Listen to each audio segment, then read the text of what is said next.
동남아 여행을 다녀왔네, 호캉스를 다녀왔네, 오마카세를 먹었네, 환경도 유혹이 많고 진짜 의지가 굉장히 많이 중요해진 시점이라고 생각됩니다. 월급쟁이로 부자 되는 것, 일단 월급 관리는 기본입니다 라고 말씀드릴 수 있을 것 같아요.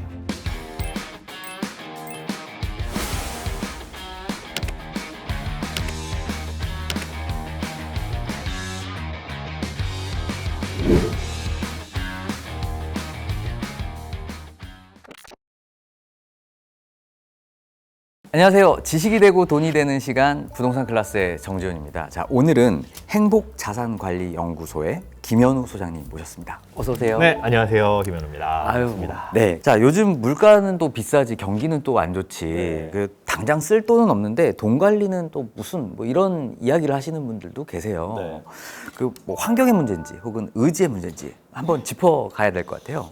의지는 내가 어떻게 할 수 있는데 환경은 진짜 어떻게 못 하잖아요. 근데 두 가지 문제가 동시에 다 있는 것 같아요. 그러니까 환경이라고 한다면 약간 의지에 결부된 것도 있는데 예전에 비해서 남이 사는 모습들을 너무 쉽게 지켜볼 수 있죠. 예전에 제가 이제 개인 상담을 주로 할 때 많이 받았던 질문이 뭐냐 하면 어떻게 하면 돈 관리를 잘해요? 이런 게 아니라 제가 요 정도 나이대에서 어느 정도 수준인 건가요? 이걸 궁금해 하시더라고요. 본인의 위치를 확인하는 거, 다르게 얘기하자면 남들과 비교하는 것들을 굉장히 이제 중요하게 생각을 하시는데 그런 부분들이 더 쉬워졌다는 거죠. 남들의 생활 수준, 소비 수준 이런 것들이 뭐 인스타그램이나 이런 SNS를 통해 가지고 쉽게 접할 수 있는데 그러다 보니 소비의 틀 자체가 올라가는 것 같아요. 기준점 자체가. 그러니까 나랑 비슷하게 버는 것 같은데 어디 동남아 여행을 다녀왔네, 호캉스를 다녀왔네, 오마카세를 먹었네 이런 것들이 나도 저 정도 소비는 해도 되는구나 해서 그 기준 자체를 꽤 많이 올려놓는다는 거죠. 근데 어쨌든 환경이 그렇게 바뀌다 보니까 소비를 하고자 하는 욕구, 유혹들도 많이 늘어나고 있고 거기에서 이제 갖춰야 될 게 그걸 참고자 하는 의지인데 그 의지를 나의 스스로 통제력에만 맡기기에는 좀 쉽지가 않다는 거죠. 왜냐하면 신용카드라는 게 있기 때문에 지금 잔고가 하나도 없어도 외제차 한 대를 구입할 수 있는 그런 신용거래 환경이 됐잖아요. 그러다 보니까 환경도 유혹이 많고 마치 다이어트 같아요. 먹을 거 앞에다 쫙 펼쳐놓고 살 빼야 되는데 그런 환경에 놓인 진짜 의지가 굉장히 많이 중요해진 시점이라고 생각이 됩니다. 보통 이제 부자분들을 보시면 부모님께 뭐 유산을 받았거나 혹은 사업을 하셔서 자수성가를 하셨거나 그런데 이제 일반적으로는 이제 월급쟁이로 이제 돈을 모아서 부자가 되는 거 가능한 일인가요? 부자가 뭐냐라고 했을 때 어떤 분들은 그래 뭐 먹고 사는데 지장만 없으면 되지 않겠냐, 내가 살 집 하나 정도 있으면 되지 않겠냐, 뭐 중산층 정도면은 그래도 부자 아니야라고 생각하는데 그 보통 수준 맞추는 것도 사실은 쉽지가 않은 거고요. 그리고 그 월급만을 모아가지고 그렇게 되는 게 실제로 어렵습니다. 부자의 기준이 어디 저기 뭐 워런 버핏이나 빌 게이츠 이런 분들이 아니다고 하더라도 그래도 돈 걱정 없이 사는 것 자체가 굉장히 어렵다는 거죠. 그렇기 때문에 사실 월급 관리를 훨씬 더 잘해야 되는 이유가 당위성이 여기에 있는데요. 쥐꼬리만한 월급 관리해서 뭐해? 라고 하는데 그거마저도 관리하지 않으면은 돈 걱정 없는 삶을 사는 것보다 그냥 걱정거리가 더 늘어날 수밖에 없는 그런 삶을 살게 되는 거니까 월급쟁이로 부자 되는 것 일단 뭐 불가능하다만은 아닙니다. 제 주변에서도 혹은 뭐 만나뵌 분들 중에 정말 철저하게 관리해가지고 하시는 분들이 있는데 그분들의 이제 공통점은 월급 관리라도 제대로 했다. 이건 기본이다. 네. 뭐 체력 관리 평상시에 건강 관리 안 하고 올림픽 나가서 금메달 딸 수 있을까요? 이거가 마찬가지인 걸로 건강 관리 잘한다면 반드시 올림픽 가서 금메달 따는 건 아니지만 그건 기본이다. 그래서 월급을 받는 직장인 분들도 월급 관리는 기본입니다라고 말씀을 드릴 수 있을 것 같네요. 돈 관리를 잘 하시는 분 혹은 돈 관리를 좀 잘 못 하시는 분 어떤 차이점이 좀 있나요? 두 가지인 것 같아요. 한 가지는 통제력, 한 가지는 실천력. 통제력 같은 경우에는 처음에 습관이 잘못 들면은 정말 고치기 어렵다. 제가 만나본 분들 중에는 정말 이분은 그렇게 크게 엄청나게 자산을 물려받은 것도 아닌데 돈이 많으시네? 그런데 돈도 많이 버시네 하는 분들이 종종 있었거든요. 그런데 그분들이 그러면 매일 오마카세 가고 매일 호텔 카페에 가서 커피 마시고 하느냐? 저도 그럴 것 같았어요. 그런데 그분들의 그 생활 수준, 소비 습관 이런 것들을 보면 그냥 일반 직장인들과 다르지 않아요. 조금 더 쓴다고 한다면 주거 비용이라든가 아니면 조금 고가 차량을 타고 다니시는 분들도 종종 있지만 그거 외에 매일 삼시세끼 비싼 밥을 먹거나 그러진 않더라고요. 그래서 왜 그런가를 살펴봤더니 돈을 적게 벌 시절부터 그 돈 관리하는 거, 단돈 10,000원이라도 잘 아껴 써야 되겠다라는 그 습관이 잘 드신 분들은 소득이 늘어나도 그만큼 지출이 따라서 비례해서 증가하진 않습니다. 스스로 내가 요 돈은 써야 되겠다, 쓰지 말아야 되겠다라는 통제력이 잘 갖춰져 있는지 안 갖춰져 있는지 그 차이인 것 같고요. 또 두 번째 말씀드린 실천력은 희한하게도 돈을 잘 모으시고 돈 관리를 잘 하시고 부자이신 분들은 뭘 해야 된다라는 생각이 들면 바로 행동하시더라고요. 그러니까 예전에 상담을 해드릴 때도 요런 거 CMA 통장에 넣어놓으면 좋습니다. 아니면 여기 지금 예금이 금리가 높으니까 이쪽에 가셔가지고 하시는 게 좋겠네요 라고 얘기를 하고 한 일주일 후에 뵙겠습니다 라고 하면 거의 그날 저녁 아니면 그 다음날 문자나 연락이 옵니다. 소장님이 시킨 거 다 했습니다 라고. 아니 굳이 이렇게 빨리?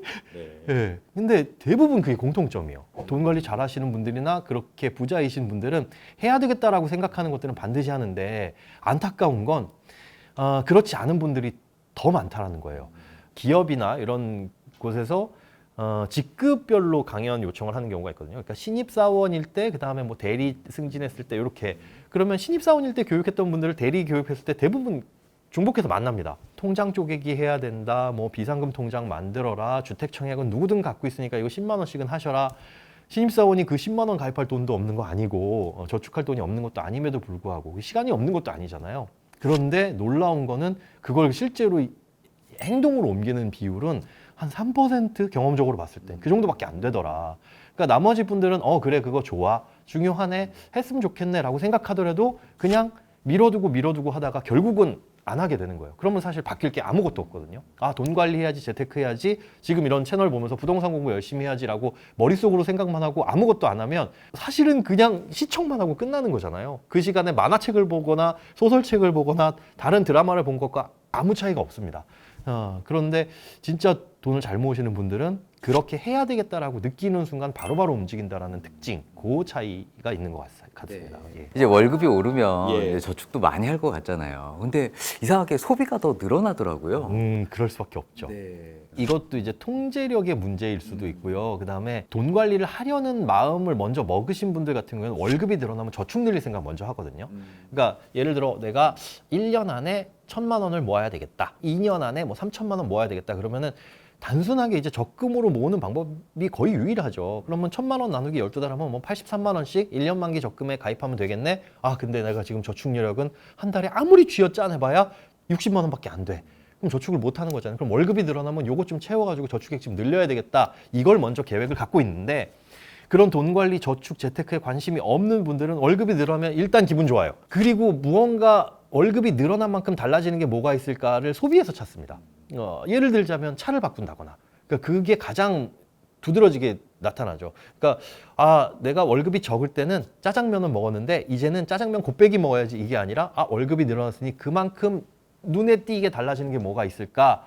집의 인테리어를 바꾼다거나 아니면 남들도 쉽게 인지할 수 있는 차, 외형적인 거, 그 차이인 것 같습니다. 그러니까 통제력이 없다 보니까 이 소비를 좀 절제하기 어려운 것도 있고, 그다음에 평상시에 재테크 돈 관리에 관심이 없다 보니까 소득이 늘어났을 때 이걸 뭐 해야지라는 계획 자체가 없어서 소비 쪽으로 흘러들어가는 거, 그게 걱정입니다.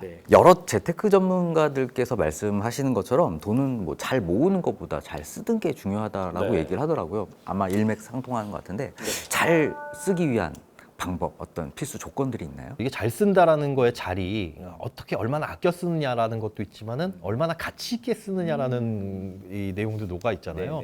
아껴 쓰는 거는 사실상 하다 보면 재미있고 습관이 되면 그 습관이 깨지기가 쉽지가 않습니다. 그래서 일단 이 습관부터 잘 들여야 되는데 우리가 살다 보면 절제할 수 있는, 통제할 수 있는, 아껴 쓸 수 있는 돈이 있고 그렇지 않은 돈들이 있어요. 예를 들자면은 뭐 대중교통비, 유류비, 아파트 관리비 이런 것들은 아껴 쓸래 아껴 쓸 수가 없습니다. 뭐 매일 회사를 걸어 다닐 수도 없는 것이고, 그리고 K패스나 요즘에 이런 것들 나오잖아요. 대중교통비 아껴 쓸 수 있는. 근데 그런 거 쓴다고 하더라도 아껴 쓸 수 있는 한계가 있는 거고, 아파트 관리비도 가스요금 이렇게 많이 나왔어, 뭐 집에 전기요금 많이 나왔어 해서 끄고 난방 안 하고 한다 그래도 최소한 들어가야 될 것들은 있는 거고요. 그래서 그런 부분들은 고정 지출이라고 파악을 해놔야 되는데, 그렇지 않은 지출들이 있습니다. 아껴 쓸 수 있는 돈, 뭐 외식비라든가 아니면 친구들과 만나서 술 한잔 할 수 있는 돈. 이런 것들은 우리가 절제하면 얼마든지 아껴 쓰거나 나중으로 미뤄두거나 할 수가 있는 것들이거든요. 그래서 그런 것들을 통제할 수 있는 힘이라든가 그런 노력들을 기울여야 되는데 그렇게 통제할 수 있는 다음에는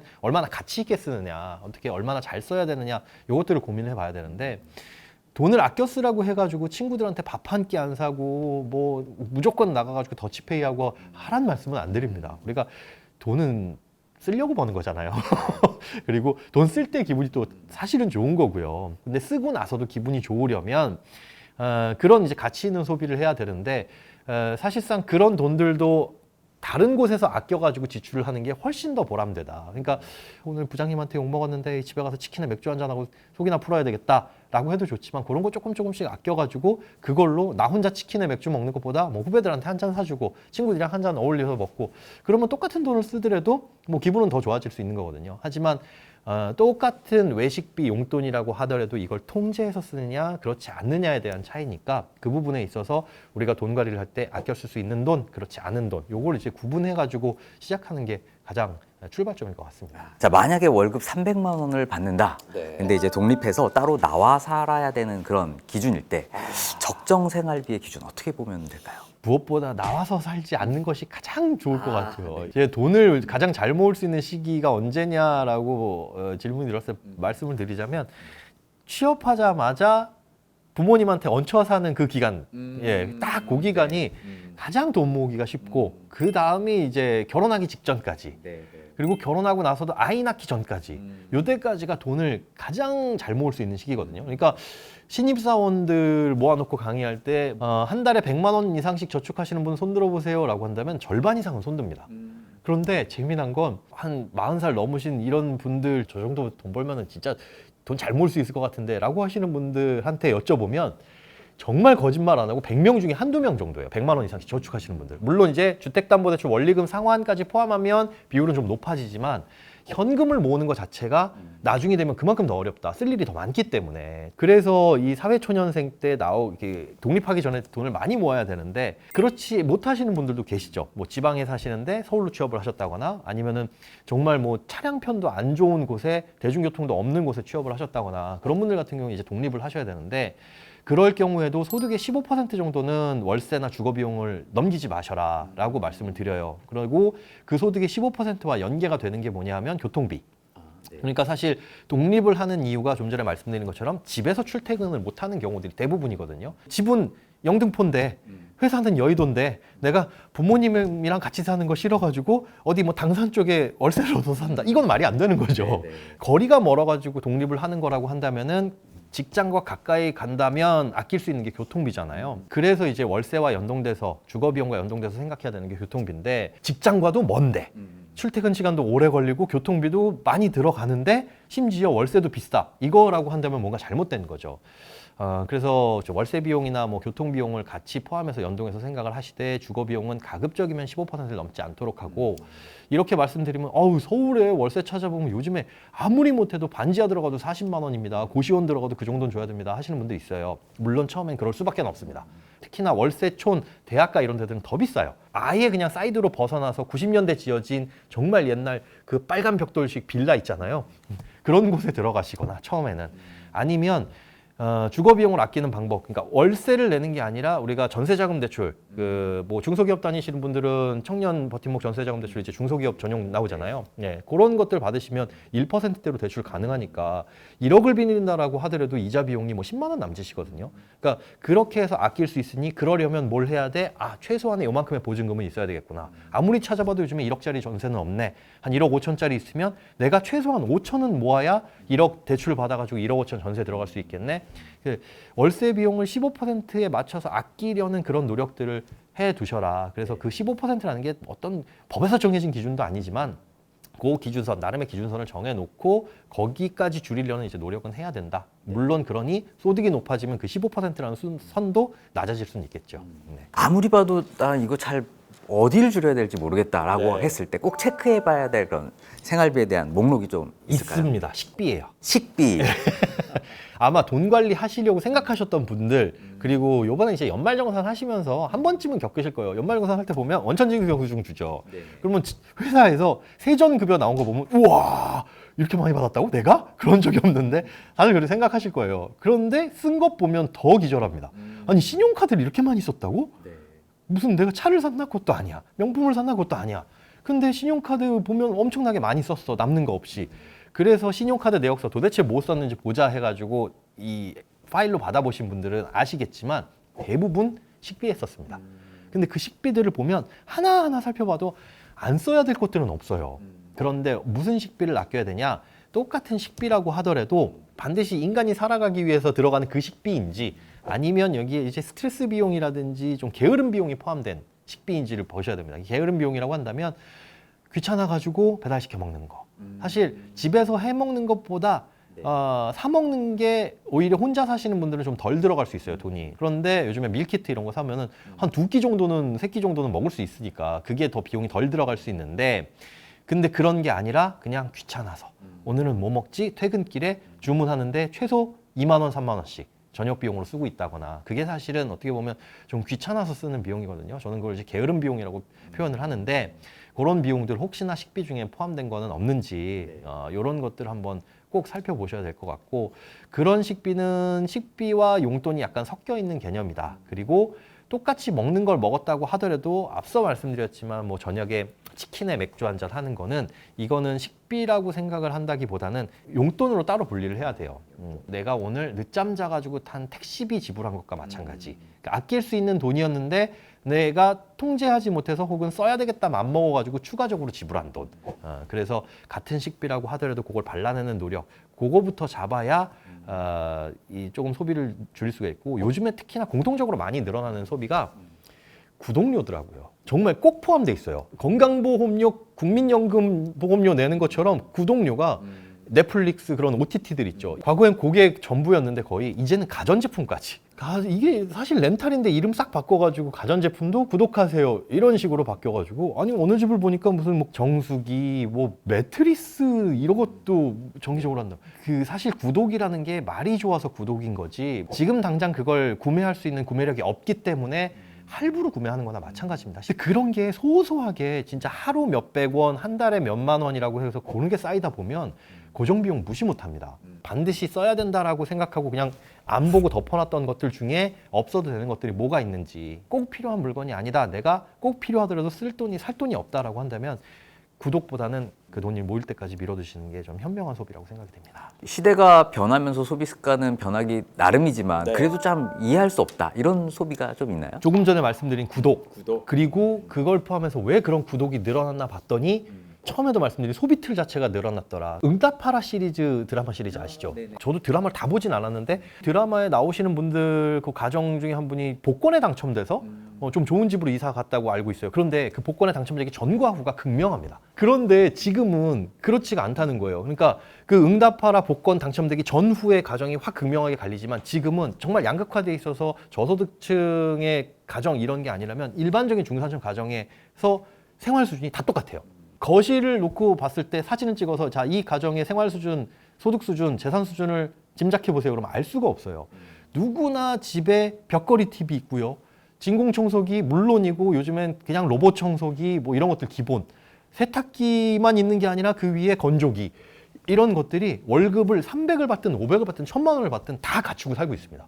신용거래가 일반화되고 편해지다 보니까 미래 소득을 땡겨와서 지금 지출하는 건데 나도 저만큼은 할 수 있어라는 어떻게 보면 좀 안 좋은 말로 뱁새가 황새 따라가려고 하다가 가랭이 찢어지는 거죠. 그래서 냉정하게 놓고 봤을 때 내가 과연 이 정도 수준의 지출을 해야 될 수 있을 재무력을 갖췄느냐 그거를 냉정하게 판단해 볼 필요가 있습니다. 남들과 비교해서 저 사람들도 저렇게 쓰고 있는 데가 아니라 객관적인 수준에서 내가 해야 될 것들 앞으로 집도 사야 되고 자녀 교육도 시켜야 되고 노후 준비도 해야 되는데 이렇게 살아도 되는가.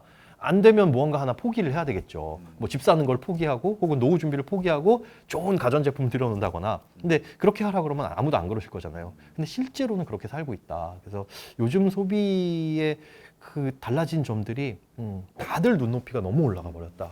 그게 좀 특이점인 것 같습니다. 가계부 어플 굉장히 잘 나온 것 같더라고요. 어떻게 활용하는 게 좀 좋을까요? 가계부 어플 보면 카테고리가 식비, 뭐 의료비, 교통비, 뭐 관리비 이렇게 나뉘어져요. 사실 가계부를 쓰는 이유, 목적 자체가 불필요한 소비를 발라내고 그걸 줄이고자 하는 건데 가계부 어플이 그렇게 친절하지가 않습니다. 통제할 수 있는 소비들, 그냥 용돈이나 이런 것들을 구별을 해야 되는데 그런 것들이 안 돼요. 그래서 평상시에 아예 카드를 분리해서 쓰셔라.